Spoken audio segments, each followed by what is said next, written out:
السلام علیکم ورحمۃ اللہ وبرکاتہ حامدا و مصلیا اما بعد۔ ناظرین کرام، آج کل ہر انسان کی فکر اور ہر انسان کی سوچ اپنی صحت کو لے کر کے ہے۔ ہر انسان اپنی صحت کو لے کر کے پریشان ہے۔ رات اور دن ہر انسان کے اسی میں گزر رہے ہیں کہ وہ انسان کس طرح سے صحت مند رہے، اور ہونا بھی چاہیے۔ یاد رکھ لیں، حبیب کائنات جناب محمد عربی صلی اللہ علیہ وسلم نے ہمیں یہ حکم دیا ہے کہ ہم ہمیشہ ہر حال میں اللہ رب العالمین سے صحت و عافیت کی سوال کرتے رہیں۔ جیسا کہ ترمذی کی یہ بالکل ہی صحیح روایت ہے کہ آپ صلی اللہ علیہ وسلم نے فرمایا کہ تم لوگ ہر حال میں اللہ رب العالمین سے صحت و عافیت کی سوال کرتے رہا کرو۔ کیوں؟ اس لیے کہ ایمان کے بعد یہ سب سے بڑی دولت ہے، لہذا ہم اور آپ اللہ رب العالمین سے صحت و عافیت کا سوال کرتے رہیں۔ ناظرین کرام، میں آج آپ کو ایک ایسی دعا بتلانے والا ہوں جس دعا کے اندر حبیب کائنات جناب محمد عربی صلی اللہ علیہ وسلم نے اپنی امت کو 4 چیزوں سے پناہ پکڑنے کی تعلیم دی ہے۔ وہ 4 چیزیں کون سی ہیں؟ یہ رہا اسکرین کے اوپر۔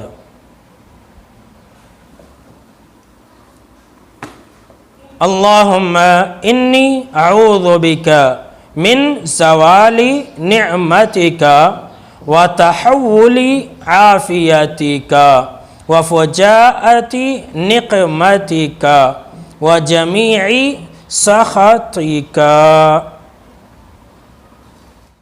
ناظرین کرام، سنا آپ نے، یہ بہت قیمتی دعا ہے اور موجودہ دور میں اس دعا کی ہمیں بہت سخت ضرورت ہے۔ یہ جو حدیث میں نے بیان کی ہے، ناظرین کرام، ابن عمر رضی اللہ تعالی عنہما اس دعا کے بارے میں بیان فرماتے ہیں کہ آپ صلی اللہ علیہ وسلم یہ دعا اکثر و بیشتر پڑھا کرتے تھے۔ اس دعا کا معنی مفہوم یہ ہے کہ اے اللہ، میں تجھ سے پناہ پکڑتا ہوں اس بات سے کہ میں تیری نعمتوں سے محروم ہو جاؤں۔ اللہ اکبر! صحت کتنی بڑی نعمت ہے۔ دیکھ رہے ہیں آج کا انسان ایسا ہے کہ روپیہ اور پیسہ کمانے کے چکر میں اپنی صحت کو گنوا دیتا ہے، اور پھر اسی صحت کو پانے کے لیے اسی روپیے اور پیسے کو خرچ کرتا ہے۔ تو انسان ایسا ہے۔ تو حبیب کائنات جناب محمد عربی صلی اللہ علیہ وسلم یہ دعا کیا کرتے تھے کہ اے اللہ، میں تیری پناہ پکڑتا ہوں اس بات سے کہ میں تیری نعمتوں سے محروم ہو جاؤں۔ دوسری چیز جس بات سے آپ صلی اللہ علیہ وسلم پناہ پکڑا کرتے تھے وہ ہے کہ اے اللہ، میں تجھ سے پناہ پکڑتا ہوں کہ مجھ سے عافیت دور ہو جائے۔ اللہ اکبر! آج کل اس چیز کی کتنی سخت ضرورت ہے۔